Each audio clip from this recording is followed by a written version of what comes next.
Bueno, entonces, al haber llegado a nuestras 4 ecuaciones de Maxwell, 2 ecuaciones de divergencia y 2 ecuaciones de rotacional, en donde las 2 ecuaciones de divergencia me dicen básicamente cómo se fuga o se intenta fugar el campo eléctrico y el campo magnético. Y sabemos que con la primera ecuación de Maxwell podemos encerrar el campo eléctrico en función de una carga a través de un material metálico, eso son propiedades de materiales, pero el campo magnético no lo podemos encerrar en la electrostática. Nosotros entregamos la divergencia. Por lo general siempre divergen esos campos porque tienden a salir de una carga eléctrica.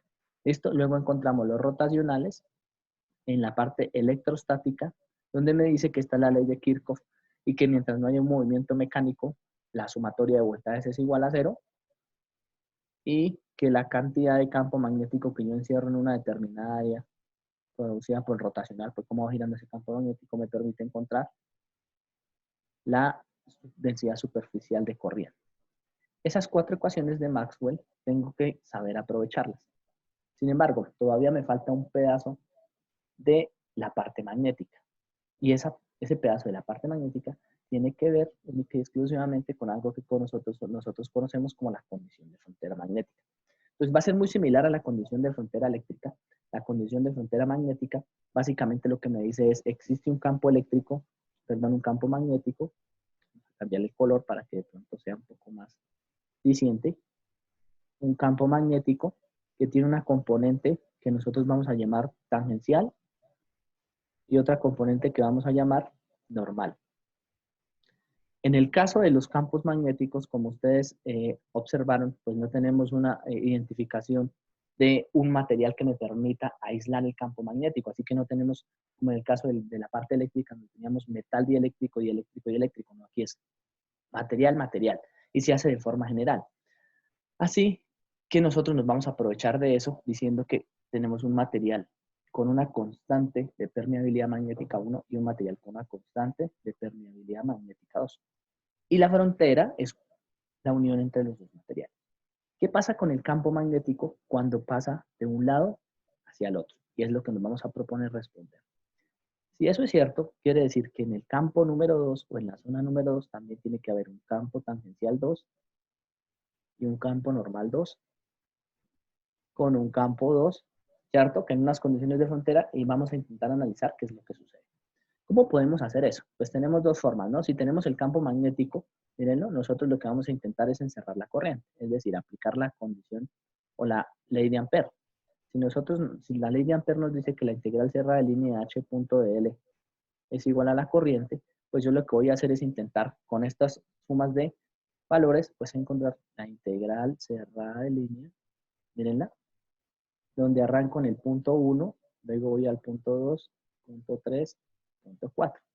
Voy a separar esto en colores para que ustedes lo puedan observar, que pertenece a cada una de las fronteras y que pertenece, lógicamente, a la solución general. Entonces, observen que tiene que ser muy importante la forma en que está girando la forma que vamos a tomar el DL. Bien, tiene que tener unas dimensiones. Entonces, como hacemos un modelamiento, le damos unas dimensiones D, a este le damos una dimensión H, pero pues como está la mitad en una frontera y la mitad en la otra, le damos H medios a una, H medios a la otra, similar a lo que hicimos en nuestros campos eléctricos, y analizamos pues la integral cerrada que sería a partir del punto 1 y volver al punto 1. De otro lado, nosotros tenemos que tener en cuenta que ese campo magnético nos da una densidad de flujo magnético que viene caracterizada por μ por h. Es decir, que la que se vería afectada en realidad de B igual a μ por h sería el valor total de cada uno de los trabajos que vamos a tener ahí. Si eso es cierto, pues vamos a tener un cilindro. ¿Esto por qué un cilindro? Porque la forma más fácil de poder trabajar con este tipo de análisis es con un cilindro que va reduciendo su área superficial hasta que es 0 y solamente tengamos en cuenta la dirección del área. Esta sería la dirección de un delta S. Si nosotros vamos disminuyendo este cilindro, que tiene una altura h también, pues ustedes van a observar que esto tiende a ser la frontera y tendríamos una frontera cilíndrica. Esa dirección que ustedes están observando en el delta de S es supremamente importante, porque aquí estamos diciendo, primero, que el campo magnético, si está girando, o si estamos haciendo un DL en este sitio y tenemos un campo magnético en este sitio, en rojo, pues vamos a tener una densidad de corriente, una corriente que va en la dirección entrante a la zona que ustedes están observando en este momento. Coloco una X porque significa que va a entrar. ¿Cómo hago eso? Con la regla de la mano derecha. Bien, entonces coloquen a girar eso y ahí encuentran la regla de la mano derecha. Bien, la otra variable que me falta, pues lógicamente tener en cuenta es B. Lo que quiere decir que vamos a tener un B normal, número 1, un B tangencial, número 1 y un B1. Lógicamente descompuesto en los dos. A la frontera del lado de abajo vamos a tener un B número 2 con una descomposición en un B tangencial 2 y un B normal 2. Toda esa descomposición y ese análisis vectorial me va a permitir encontrar las condiciones de frontera generales que luego solamente voy a tener que utilizar. Solamente voy a encontrar la condición de frontera, generalizo el resultado y empiezo a aplicar únicamente. ¿Listo? Entonces, es de recordar, y quiero que ustedes pues tengan presente, que nosotros para poder modelar esto, y en lugar de dejarlo en función de integral, lo hacemos en función de deltas. Primero que todo. La ecuación B igual a mu por h y la ecuación de integral de h punto L es igual a I, serán las condiciones de frontera que nosotros vamos a querer hallar. ¿Listo? Hay una diferencia fundamental con respecto al campo eléctrico, y es que en el campo eléctrico este valor de rotación nos daba un resultado que era 0. Sin embargo, en el otro, en el que nosotros vamos a tener el campo magnético, nos da un valor normal. Así que hay que tener cuidado, pero ya lo vamos a ir haciendo. Entonces, si ustedes hacen este análisis y arrancan preguntándose, por ejemplo, por el B normal, que es lo principal, pues nosotros hacemos simplemente una sumatoria.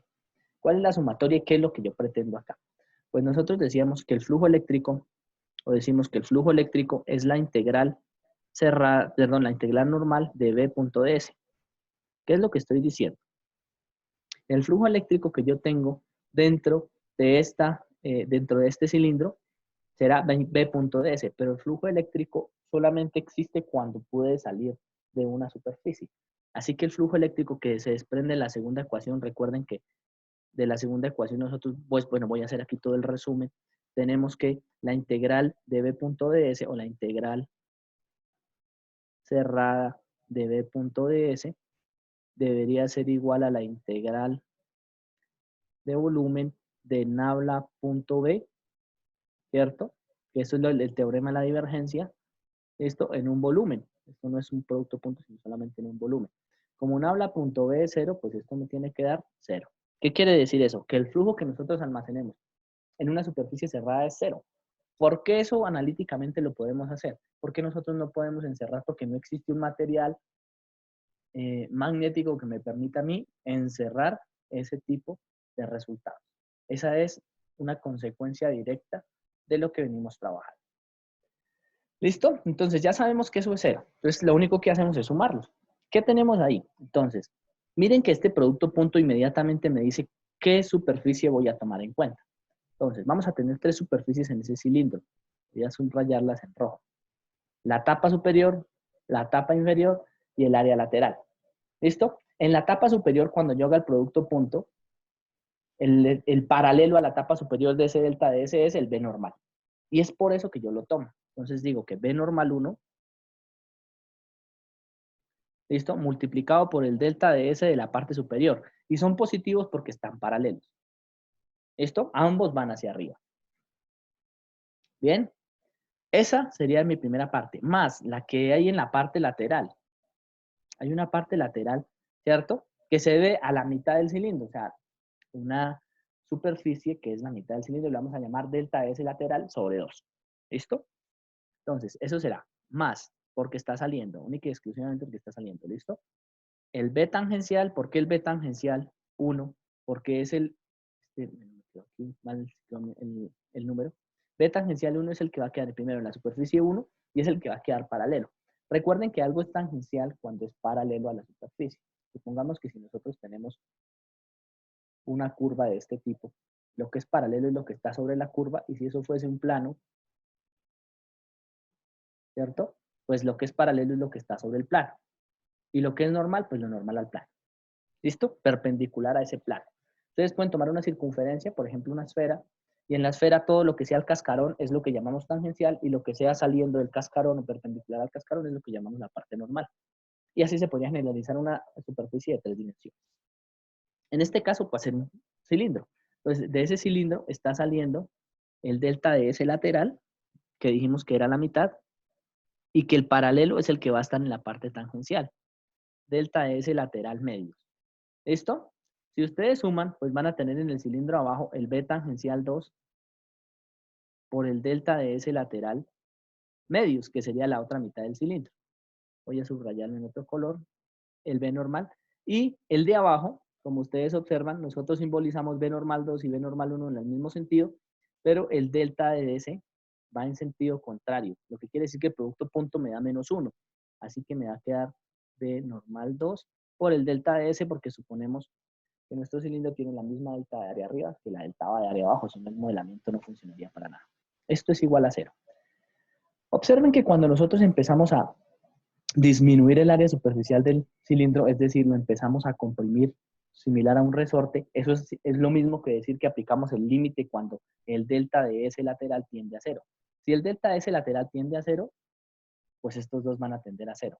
Así que el único valor que me va a quedar a mí sobreviviendo es B normal 1 menos B normal 2, voy a hacer de una vez un factor común, multiplicado por delta de S, bien, que son el que quedó acá y el que quedó arriba, igual a 0. Como el delta de S no puede ser 0 porque se convierte la solución en una trivialidad, es decir, 0 igual a 0, pues lo único que me queda es que B normal 1 menos B normal 2 igual a 0, o B normal 1 igual a B normal 2. Primera condición de frontera que quiero que tengan en cuenta. Una vez tenemos esa condición de frontera, pues nosotros nos vamos a proponer extraer o sacar la siguiente condición de frontera. La siguiente condición de frontera que yo debería poder encontrar sería la que tiene relación con el vector h. Y si nosotros analizamos esa del vector h, pues lo único que tenemos que acudir es a nuestra espira, o la espira que nosotros simulamos tener ahí, para poder llegar a un resultado. Esto, y en realidad es bastante sencillo. Si ustedes analizan, voy a pasar a una página siguiente, pues nosotros lo que tenemos es una espira que parte de un punto 1 a un punto 1. Entonces, decimos que la integral cerrada de línea, como nosotros no tenemos una integral, sino estamos haciendo un modelamiento, nosotros lo que hacemos es h punto de L. ¿Listo? Esto me debe dar una corriente. Cuando modelamos esto, pues me van a quedar deltas de h. ¿Listo? ¿Qué es lo que hago en el producto punto? Buscar la parte paralela. Entonces, cuando haya del punto a 1, 2, utilizo el tangencial. Y cuando vaya del punto 2 a 3, utilizo el normal. Y así sucesivamente.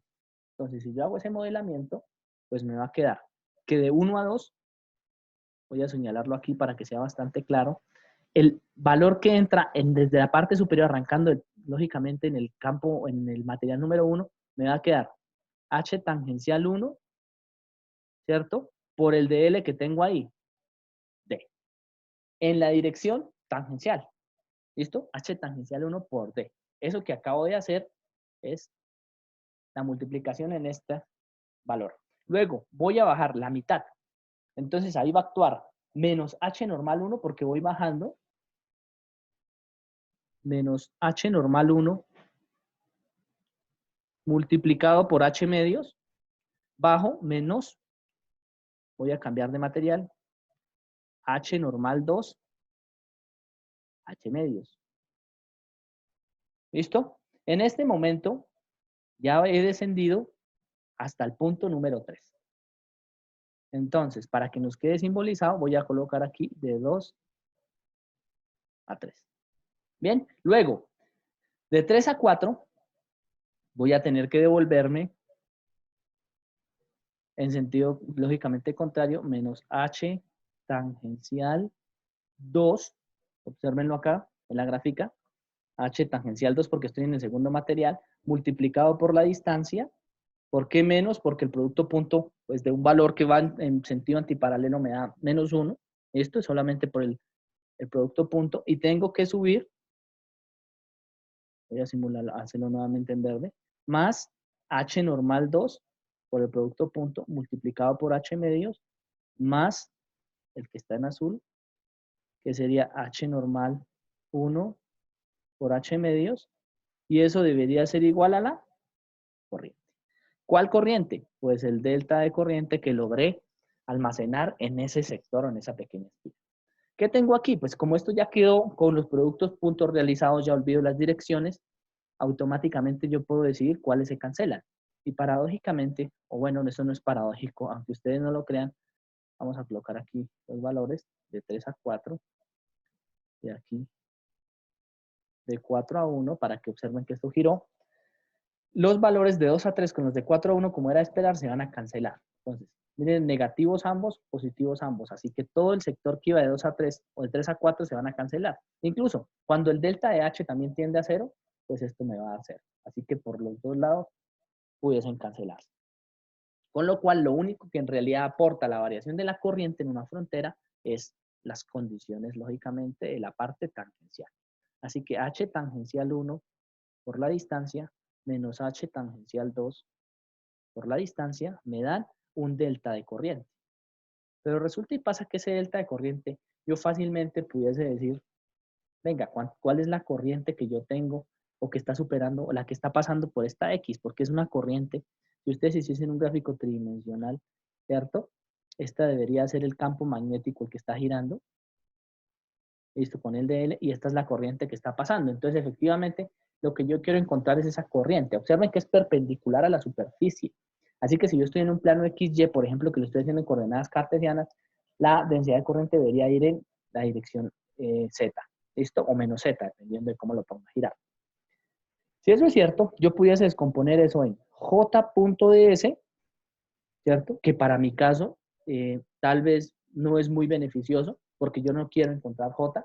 ¿Por qué no quiero encontrar J? Porque en función del área yo ya hice el análisis, así que no me interesa el área, observen por qué, me interesa solamente una dirección, la dirección D. Así que yo lo que puedo hacer es decir, y suponer que existe en esa espira una densidad de corriente. Entonces, supongamos que está la espira. Si yo dividiese esto y dijera, por aquí hay una corriente 1, una corriente 2, una corriente 3, y observen en función de las X, hubiese una densidad, pues claro, el primer grupo o el grupo de arriba, que sería una densidad, y si es superficial, tiene una mayor densidad que el segundo grupo que tiene solamente 2. El de arriba tiene 3 unidades, el de abajo tiene 2 unidades. Si yo pudiese descomponer eso en una densidad a la que llame K, que sea una densidad superficial, es decir, I sobre el delta de área, pues automáticamente yo pudiese decir, pues fácil, yo puedo analizar eso como un K, como un delta S. Sin embargo, miren que yo tengo una distancia D. Yo diría, pero pudiese aproximarlo a que el espesor, ¿cierto? A que, bueno, el espesor de esa lámina es tan delgado, ¿listo? Y que puede aproximarse casi a una línea, ¿cierto? Como si fuese una línea. ¿Por qué puede aproximarse a una línea? Porque observen que esta espira va a tender a reducirse, ¿cierto? Va a ser como una especie de acordeón y va a tender a volverse casi como si fuese una línea. Pero sigue manteniendo una constante K, que sería una concentración, ¿cierto? De carga. Si yo hago esa concentración de carga y llamo esa concentración K, pues yo pudiese decir que hay una densidad superficial de corriente en una determinada distancia. ¿Cuál es esa distancia? D, porque esto tenía D por H, pero H va a tender a 0 y ahí es cuando encuentro la frontera. Si yo puedo hacer esto, pues automáticamente puedo cancelar D sin perder de vista que K o la dirección de K, no lo pierdan de vista, es normal al H tangencial y al H normal. Si eso se cumple cabalmente, pues yo automáticamente puedo decir entonces que llegué a mi condición de frontera. Y la condición de frontera, efectivamente lo que me dice es que H tangencial 1 menos H tangencial 2 en magnitud es igual a K. ¿Qué es K? Entonces, K se convierte en una constante que simboliza la densidad superficial de corriente. ¿Y eso qué significaría en una frontera? Que en medio de dos materiales, cuando el campo magnético intenta cambiar su medio, sí, intenta cambiar lógicamente de material, se intenta acumular una corriente en medio de los dos materiales.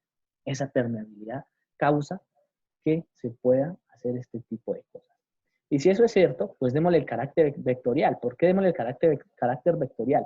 Es importante que ustedes observen que en esas condiciones de frontera magnéticas hay un carácter vectorial. ¿Por qué hay un carácter vectorial? porque la constante K, como nosotros dijimos, iba entrando, observen, la corriente, la dirección de la corriente iba entrando a ese material. Así que es necesario que nosotros entreguemos esos valores completamente terminados. Si ustedes observan, pues eso fácilmente lo que me dice es que, primero, la constante K es normal a la superficie. Si la constante K es normal a la superficie, entonces en términos vectoriales yo digo que h tangencial 1 menos h tangencial 2 es igual, perdón, multiplicado por su dirección. Entonces, ¿cómo hago que sea normal? Pues digo, ¿a cuál va a ser normal? ¿Cierto? Hay un vector que se mueve de la frontera 1 a la frontera 2, es decir, de arriba a abajo. Si esta es la frontera 1 y esta es la frontera 2, él se mueve de arriba a abajo. Por lo tanto, va a tener una dirección normal.